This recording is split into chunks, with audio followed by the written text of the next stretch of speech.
nombre es José Alberto Zamora Justo. Les voy a presentar el tema titulado Machine Learning para detección de epilepsia en electroencefalogramas basado en características fractales. Les voy a presentar también el contenido de la presentación. Abarcará una breve introducción a las señales médicas, también la clasificación de señales bioeléctricas, que es precisamente lo que estudiamos en este trabajo. Una breve introducción a las técnicas de análisis que se basan en lo conocido como técnicas de la dinámica no lineal. Para poder hacer la detección de patologías, se van a extraer algunas características de este tipo de señales bioeléctricas que vamos a hablar más adelante. Y asimismo se van a utilizar para las redes neuronales artificiales para hacer una clasificación en las señales de electroencefalografía. Y esto pues no nos va a ayudar a mejorar la precisión en la clasificación. Lo vamos a mostrar con los resultados, evaluando el desempeño de la red. Entonces partimos de una introducción a las señales médicas. Este es un conjunto de información que nos puede ayudar a darnos cuenta sobre el funcionamiento del el cuerpo. Tenemos varias clases de señales. Podemos decir que, por ejemplo, las señales bioeléctricas son aquellas que se dan por la actividad eléctrica en algún músculo, tejido, o por ejemplo, pues sí, como ya dije, ¿no? El músculo esquelético, hablamos del corazón, también se da en el cerebro, movimiento de los ojos, etcétera. Las señales biomecánicas son aquellas que se dan por el movimiento. Por ejemplo, al momento de caminar en la marcha, podemos tener señales biomecánicas, también flexión, extensión de articulaciones.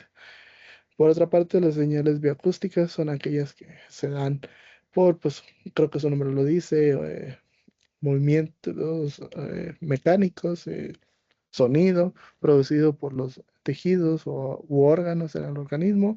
Algo común es el fonocardiograma, que es precisamente el sonido que tiene el corazón, la sístole y la diástole, el proceso del ciclo cardíaco normal.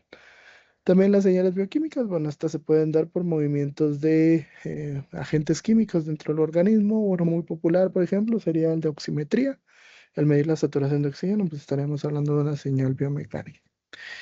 Realmente este tipo de señales tienen una naturaleza muy compleja, ¿no? Dado que puede ser muy cambiante a lo largo del tiempo, debido a que hay muchos parámetros influenciando sobre ellas en el cuerpo humano.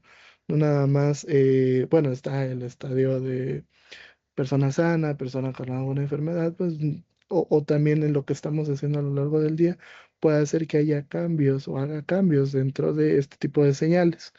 Por ejemplo, las señales bioeléctricas, ya había mencionado, pues tenemos la actividad eléctrica cerebral, eh, que hay varios tipos, como se muestra aquí, varios tipos de ondas que se pueden generar dependiendo de qué es lo que estemos haciendo a lo largo del día. ¿Sí? Las ondas ya tienen una clasificación y ya están bien definidas. Entonces, aquí surgen algunas aplicaciones. Pues una persona normal, con ojos cerrados, ojos abiertos, en vigilia o en sueño, puede generar un tipo de onda muy específico. Sin embargo, en enfermedad, estas ondas se pueden modificar. Tenemos un caso muy particular que se menciona aquí, ¿no? En la epilepsia, durante los ataques epilépticos, se pueden dar una modificación de esas ondas. Vean cómo cambian, ¿no? Aquí se nota bien que tenemos pues las ondas comunes de una persona sana, pero durante el evento epiléptico aparecen estas variaciones, hay cambios de frecuencia y cambios de amplitud en las ondas. No siempre son visibles, no siempre se pueden ver en este tipo de señales que se llaman electroencefalogramas, pero hay veces que nosotros necesitamos detectarlas de alguna manera. Por supuesto, eso se encarga un electrofisiólogo. Sin embargo, pues como ingeniero biomédico, pues mi interés es en aportar herramientas computacionales que puedan ser de ayuda al diagnóstico médico. Pues una de estas herramientas pues va a hacer que a partir del análisis de estas señales pudiéramos ver que en registros muy largos detectar precisamente en dónde se dio el ataque, en qué momento ocurrió y cuánto tiempo duró, por ejemplo. Entonces, esa es una de las motivaciones de la investigación. Y pues se puede abordar desde muchos tipos de técnicas el análisis de estas señales. Sin embargo, pues una de las que pa- promete resultados es el análisis con técnicas de la dinámica no lineal. Como ya habíamos dicho, pues la naturaleza de este tipo de señales es compleja. Por lo tanto, este tipo de técnicas nos va a ayudar a extraer características de las señales para pues realmente hacer un seguimiento sobre qué patrones pueden estar cambiando en las señales y ayudar a un clasificador a precisamente definir si en ese momento está ocurriendo el ataque o no, ¿no? Entonces, pues esto es precisamente lo que queremos hacer en el trabajo. Eh, Queremos tener una herramienta que a partir de las técnicas que nos ayuden a extraer características no lineales de las señales, pues nos den esa clasificación en un registro largo y continuo. Algo que podría hacer, sí, el médico, por supuesto, no intentamos nosotros con esto desplazarlo. Sin embargo, sí va a ser promete ser una herramienta de apoyo al diagnóstico. Entonces, ¿qué tipo de características son las que se pueden utilizar? Bueno, pues realmente las técnicas de la dinámica no lineal son vastas. Sin embargo, algunas que nos parecen interesantes son, por ejemplo, el espectro multifractal. El espectro multifractal es una técnica que nos ayuda a extraer qué tan compleja es o no una señal. Eh, Eso se logra a través de algo que se conoce el índice de multifractalidad, que como pues ya dijimos, pues va a ayudarnos a saber la complejidad que abarca la señal en el estadio normal. O sea, una persona sin ataque epiléptico puede tener una complejidad determinada, sin embargo, se puede aumentar la complejidad de la señal cuando ocurre el ataque de epilepsia. También tenemos el concepto de la dimensión fractal. Aquí dice, ¿no? Cuantifica la irregularidad y autosimilaridad de la señal en diferentes escalas. Este también es un parámetro que nos puede ayudar a entenderlo. La entropía realmente mide el grado de aleatoriedad y complejidad de los patrones en las señales. Y hay otro tipo de análisis que se llama análisis por redes complejas, que pues estos parámetros nos ayudan también a entender un poquito la serie de tiempo o una señal a través de un algoritmo que se conoce como algoritmo de visibilidad y bueno, hay por ahí toda una teoría sobre las redes complejas, pero particularmente estas son algunas de las características que se pueden utilizar para el análisis. Entonces, miren, estas van a ser las entradas a una red neuronal muy particular, se conoce como la red neuronal de perceptrón multicapa, que nos va a ayudar a hacer una clasificación entre condiciones de epilepsia y no epilepsia, o ataque y no ataque. Funciona de manera muy básica, como les voy a presentar en un momento, pues tenemos las entradas, son las características de las señales, ¿sí? Estas entradas son ponderadas, es decir, se multiplican por algo que se conoce como pesos, ¿sí? Y entran a una capa oculta, a un conjunto de capas ocultas, en este caso solo utilizo una capa oculta, con diferentes neuronas artificiales, las cuales hacen nada más un proceso de la suma de las entradas ponderadas.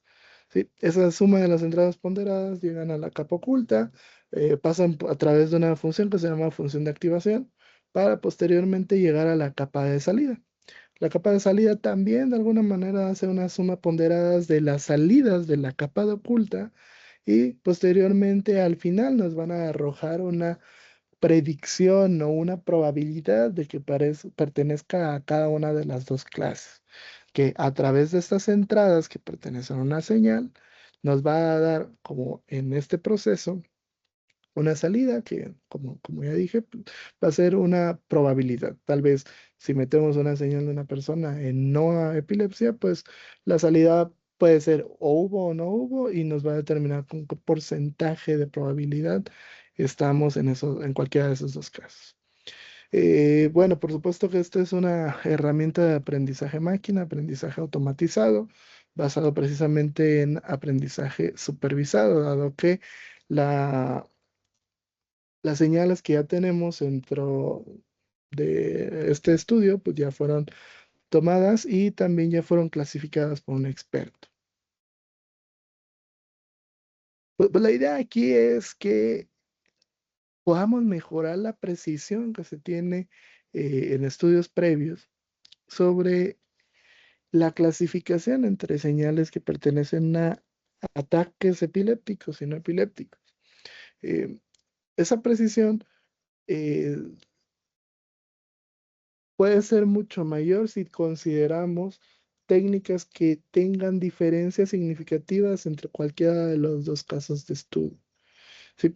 En una condición normal se utilizan características basadas en el dominio del tiempo, en el dominio de la frecuencia, que voy a presentar más adelante. Puede ser media, desviación estándar, varianza, frecuencia media, frecuencia mediana, etcétera, que sí en sí mismas pueden aportar gran información como entradas a la red neuronal. Sin embargo, la premisa de estas técnicas es que si podemos encontrar el patrón, basado en que haya diferencias significativas o no entre los dos casos, pues esto va a ayudar a elevar bastante la exactitud y el desempeño de la red neuronal. Y precisamente aquí ya les muestro dentro del dataset que se analizó entre condición normal y epilepsia, los resultados, ¿no? Por ejemplo, algunas características en el dominio del tiempo puede ser la relación señal-ruido. Condición normal estamos hablando que fue 15.19 más o menos 10.31 y en epilepsia, pues vemos que realmente no hubo tanta diferencia, ¿no? También se evaluó desviación estándar, valor cuadrático medio. Ajá, eso es en el dominio del tiempo, en el dominio de la frecuencia media, mediana, potencia de banda, potencia del ancho de banda.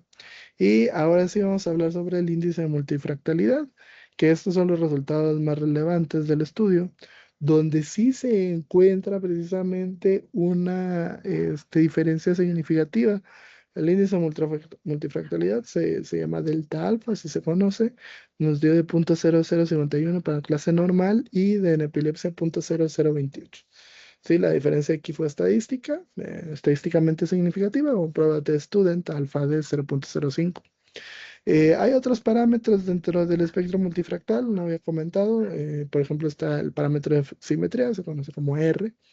Sí, en este caso no, la diferencia no fue significativa, dio de 1 y 0.94 en ambos casos, respectivamente, pero aparece otro parámetro que es el parámetro K, es la curvatura del espectro multifractal. Ese realmente fue un hallazgo relevante dentro del estudio, dado que tenemos un nivel, bueno, una significancia muy, muy grande, ¿no? Tenemos 342 en el caso normal contra 3.596 en el caso de epilepsia. Este es un parámetro que seguramente aporta mucha información a la red para poder establecer la clasificación. Posteriormente, pues tenemos el caso de la entropía, que ya habíamos comentado un poquito. Tenemos una diferencia significativa.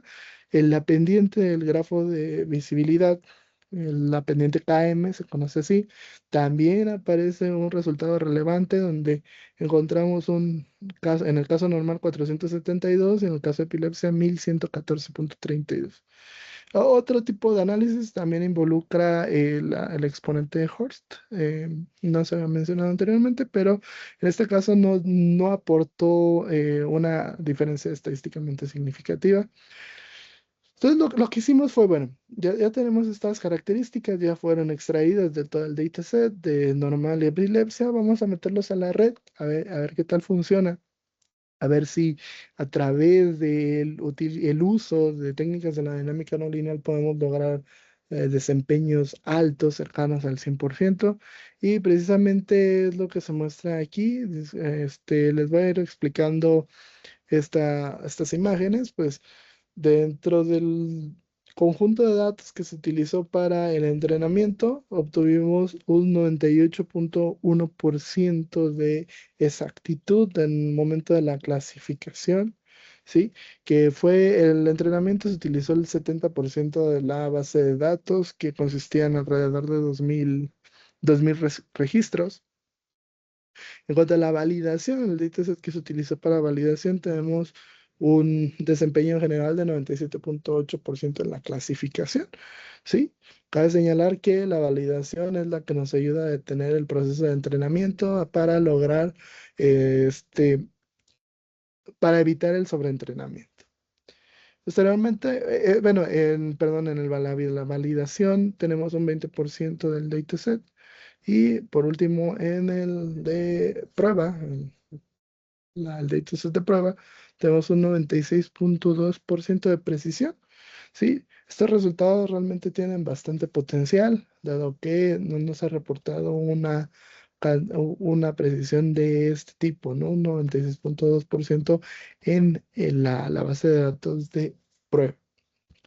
Eh, ya de manera general, considerando los tres datasets, tenemos un 97.9% de exactitud al momento de hacer la clasificación.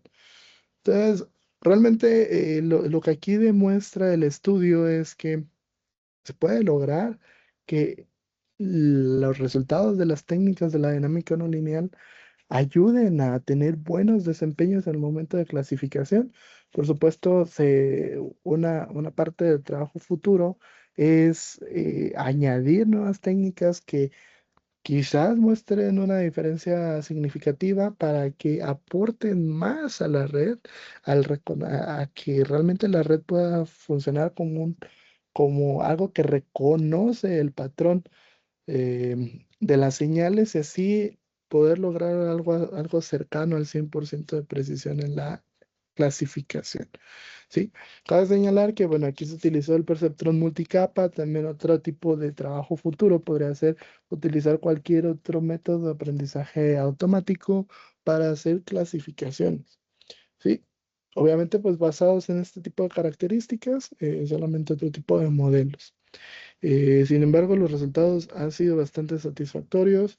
Fueron, primeramente, les comento, al utilizar las técnicas basadas en el dominio de frecuencia y dominio de tiempo, que son las convencionales, se obtenían precisiones de alrededor del 70%. Entonces, el implementar este tipo de técnicas de la dinámica no lineal nos ha ayudado bastante.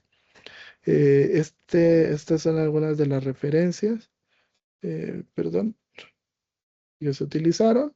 Y posteriormente, pues seguramente verán el trabajo completo en las memorias del Congreso. Muchas gracias por su atención.